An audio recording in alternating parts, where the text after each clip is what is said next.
Hello, my name is Noah, and what? A new background? What's going on? How about you shut up? Yeah, I'm jumping ship again. I'm not sure whether or not I'm probably gonna mess with this table a bit more until I get it to how I like it. But yeah.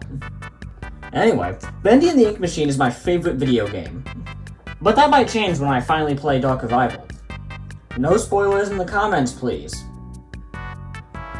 Why does Bendy look so cool now?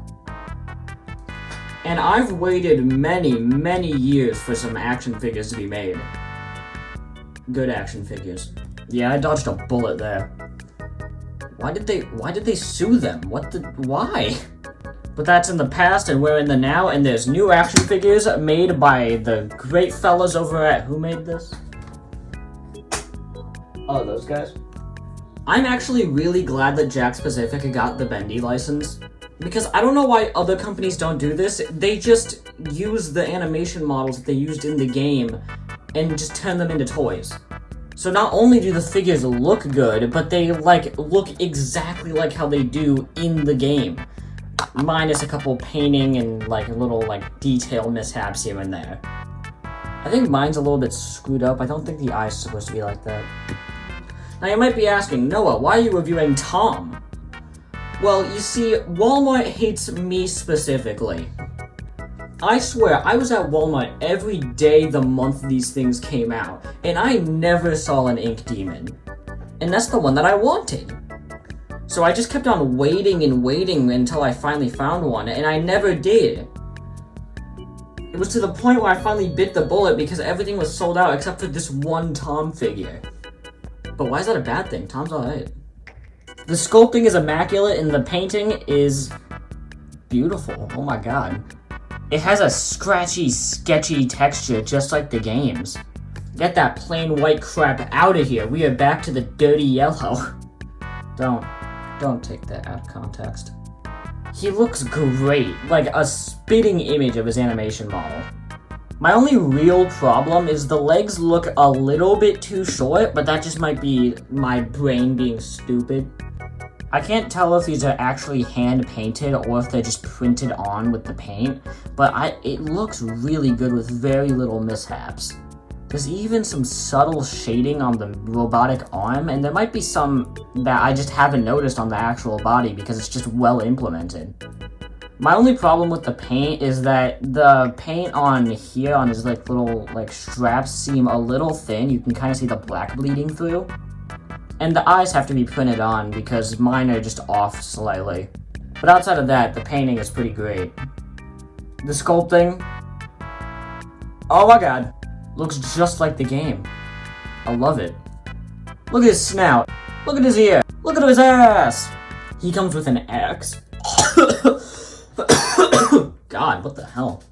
He comes with an axe, which has a weird melting sculpt on the end of it for some reason. I don't know what that's about. My theory is that was supposed to be filled in with black paint at some point and maybe they scrapped it. I don't know. While the sculpting is great, it does look just like the game. The painting is a little lackluster here. It's missing a lot of black and subtle hints of gray like how it was in the game. But outside of that, it's great. Now we just gotta wait for a Henry figure and I can steal it from him and give it to Henry. He also comes with a base, because he does like to fall over sometimes.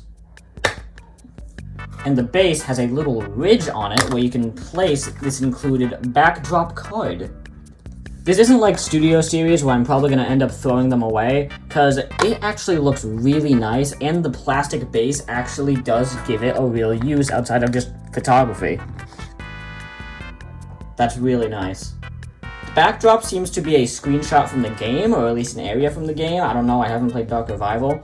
It appears to be a Heavenly Toys toy shop, which that's pretty cool and all, but I haven't played Dark Revival. Does this show up at some point? Is this important? Also, I feel like maybe they could have brightened it a little bit, for the toy at least. I don't care if it's this dark in the game, because I haven't played the game, but also I can't make out a lot of the details. But who cares about cardboard when we got a toy to play with? He holds the axe really well, except for when he doesn't. There we go. Ball joint at the head. You can look up that far and look down that far. That kind of sucks.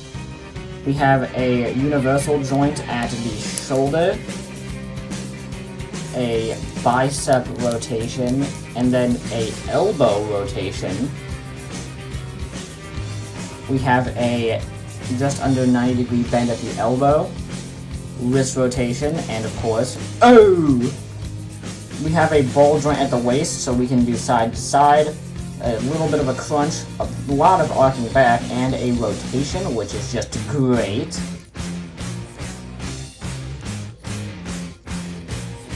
We have ball joints at the hips. He can kick that high, he can go out that far, and he can go back not at all. We have a rotation at the knee. A really tight ratcheted bend at the knee, which is just under 90 degrees. We have a rotation and a ball joint, so that allows for an ankle pivot, and also do that if you want. And also, there's a hinge so you can go down and up.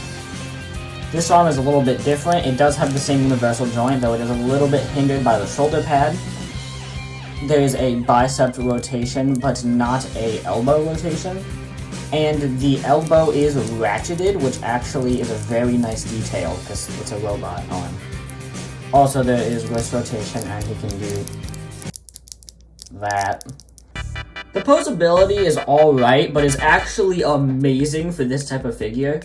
It makes these guys look like unstable bricks in comparison. Which they are.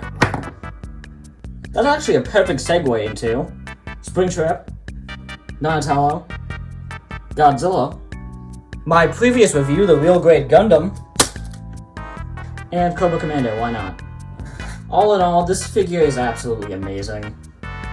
Like, in the grand scheme of action figures, it's not that great, but what it's trying to go for, it's going above and beyond. If you're a bendy fan or an indie horror fan, I would totally recommend you pick this up. But for any of my hardcore mid-40s collectors, you guys, you can skip it. I doubt you guys play video games that are good anyway. Yeah, that's it. You can leave now. Subscribe or I'll hit your dog on my truck. Bye!